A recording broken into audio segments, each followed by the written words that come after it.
I was born in a snow-laden hamlet, peopled by Harvins, small folk more accustomed to the plow than the sword. We believed the skies far too vast for us, and, as I was soon to learn, its dangers far too many. It happened when I was yet a green, callow youth. I strayed beyond our fences and into the claws of a monster. I cried for help, but all that met my voice were the howls of the wind. Abandoned even by hope, I could only give myself up to death. But before the darkness took hold, I saw brilliant figures skimming the sun-kissed snow. They were the Lumiel Order of Holy Knights, come to my rescue. Oh, that there were words bright enough to reflect their flashing swords as they did battle with the beast. Or sounds tender enough to echo the kindness with which they took my hand and led me home. What can I say, but that they were as mighty and generous as the sun? On that fateful day, they gave me life and guidance. I learned that by shutting your eyes to danger, you only leave it free to wander in the darkness. Thus, I resolved to turn toward the light and become defender to the skies. I would join Lumiel and, with my farmer's hands, bear aloft the banner of virtue. I threw all my being into training, begrudging no amount of sweat or tears. And, with the passing of days, that little girl lost in the snow grew to become the captain of the Lumiel Order of Holy Knights.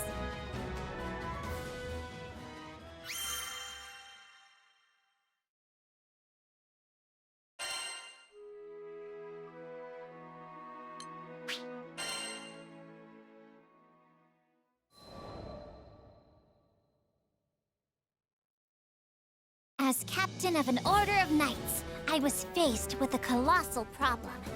And that was my small stature. No one had ever heard of a Harvin leading a charge, what with our stout legs and poor reach. Now that I lived among drafts and humans, I would have to develop a style of combat that would turn my size, if I may so phrase it, into a matter of little importance. Seeing that I worked twice as hard, despite being half as large, my compatriots grew to respect me. When I was appointed captain, their very heartstrings thrummed with joy. But even the brightest diamond has its flaws. Within Lumiel's proud walls, there were some that scoffed to behold a Harvin captain of their knights. For my part, I cared not what was said of me. However, I would not stand to have the good names of my comrades dragged through the mud. We are an august and redoubted order, and I'd rise up to that image by any means necessary. Thus began my days of height exercises, stretching devices, and miraculous concoctions. Not all came from reputable sources, but I took a tactical approach. If it had a chance of working, I'd try it. Days grew into weeks, which grew into months. But I grew not 1 inch. Then, it happened. Right as I was on the verge of losing all hope, word reached me of a distant village that had devised a height tonic. Here was the answer to all my prayers. With expectation lending a spring to my step, I slipped from my quarters and set out on my quest.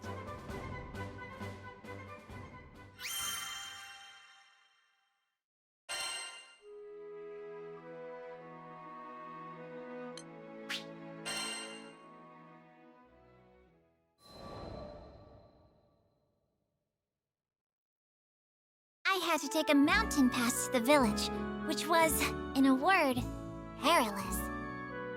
Of course, I refer not to the countless monsters and bandits, whom I took down with ease. It was the tall steps and great boulders, insurmountable obstacles for a Harvin.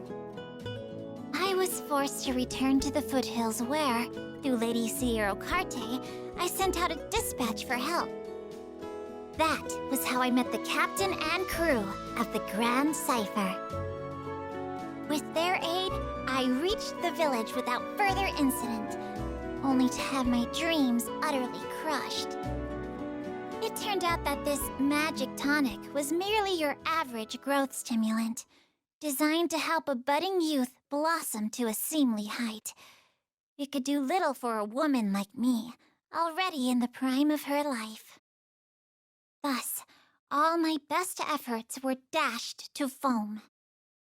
For the first and only time in my life, I cursed fate for cutting me out of so short a cloth.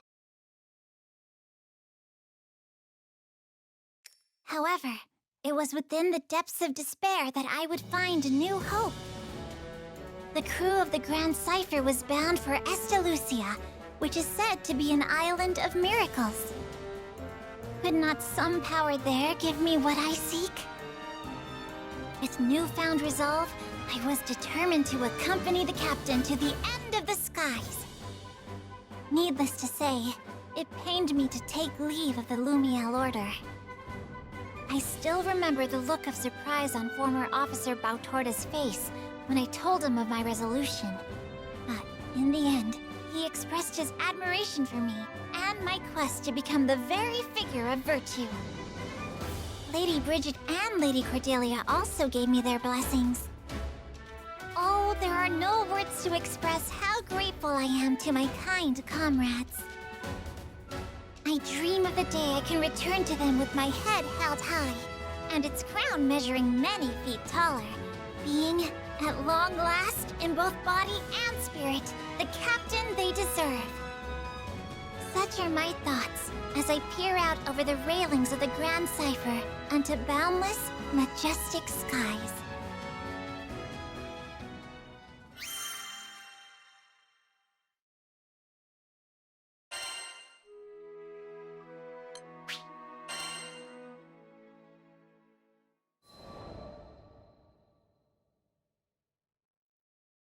One day, when I was visiting Seed Hollow on business, I espied a young man crouched in a corner of the central plaza.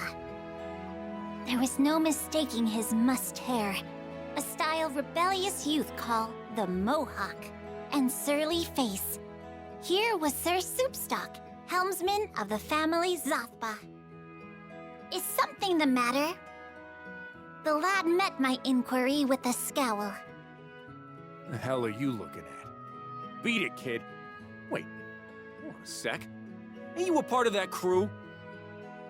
Assured of my goodwill, Sir Soupstock unfolded his troubles. Whilst making his usual rounds squaring away accounts, the lad had met with some resistance. One of their clients, a nobleman disdainful of Sir Soupstock's low birth and tender age, had refused to pay.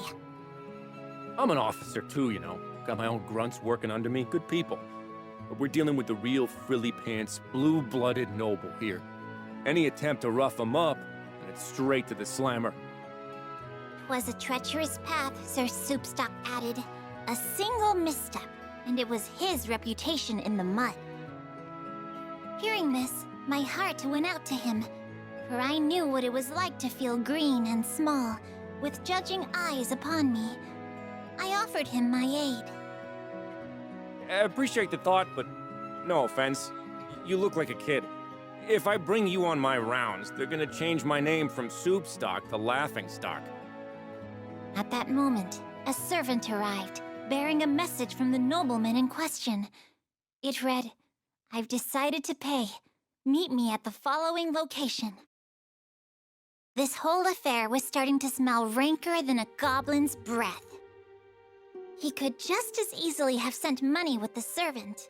Why go through the trouble of arranging yet another meeting? There was mischief afoot, and I resolved to accompany Sir Soupstock to stop it in its tracks.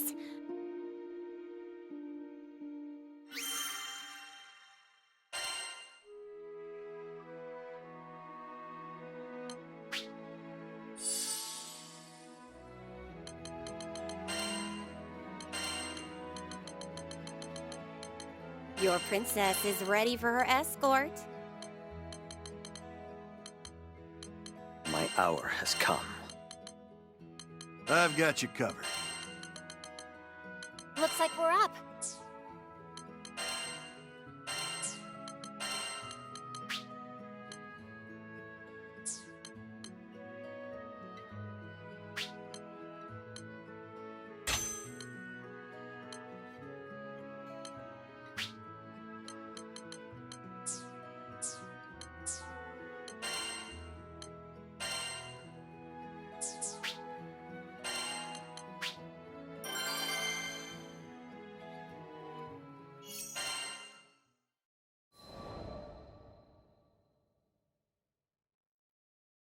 We arrived at the appointed location, a corner of Castle Seed Hollow, to find the nobleman gazing down at us from a parapet. Ah, just the face I've been waiting to see. My hair stood on end. The crooked smile on his face spoke louder than words. Though I knew his intentions to be wicked, still, I tried to help the man see reason. You gave your word to pay the family Zathba what they are due. Surely you would not break your troth and besmirch your honor. But the man only sneered. Leveling a finger at us, he cried, My brothers and sisters of the one true church, these are the enemies of Avia. In the blink of an eye, we were surrounded by Aviate soldiers. You did well to lead us here. So these were the remnants of Avia. Even the fall of the church had not been enough to shake their faith in Lilith. In their eyes, Sir Soupstock and I were interlopers, blasphemers they must put to death. You've got another thing coming if you think you're gonna get away with this. Sir Soupstock glared up at the Cullion. I too felt a righteous rage boiling within me. Crooked vice must be beaten straight with the hammer of justice. You shall rue the day you brought the wrath of Charlotta upon your heads!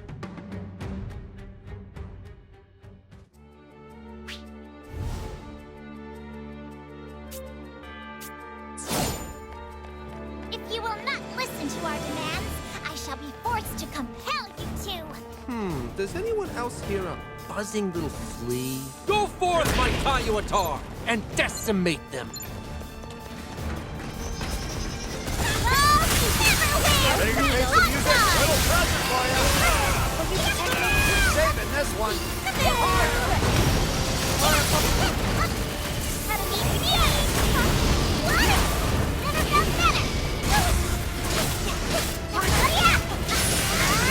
Oh, most impressive! Good thing not a coin was spared to ensure your defeat. If you've got that much dough, just pay us already. I'm sorry, I don't speak common. Well done! Time to cry. Go time!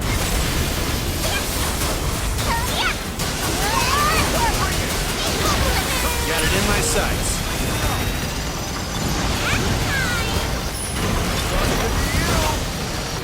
Heads up, people.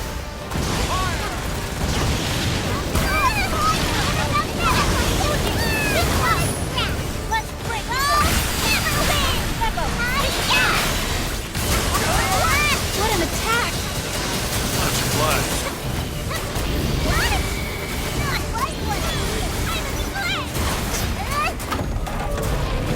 You got more spine than I thought. But no matter, I have soldiers enough to crush you. 1,000 wicked soldiers is not worth one virtuous knight! Let's roll! Mother, these Skyfarers are insane! Behold the righteous flame of the holy knight! You must be joking! Do any of you clods actually know how to fight? Behind you!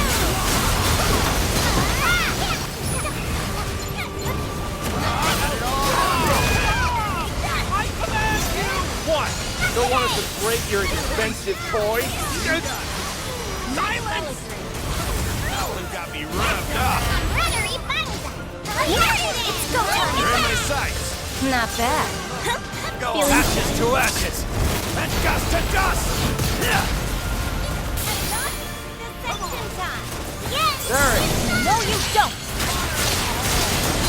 You're right. How is this possible? Is this all your mighty strength has to offer? They are Ars Magna. Shine as one! Permanent flare!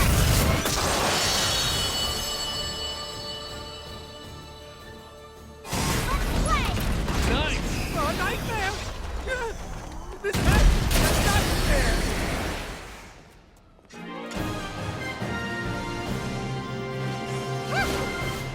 That was a battle for the ages!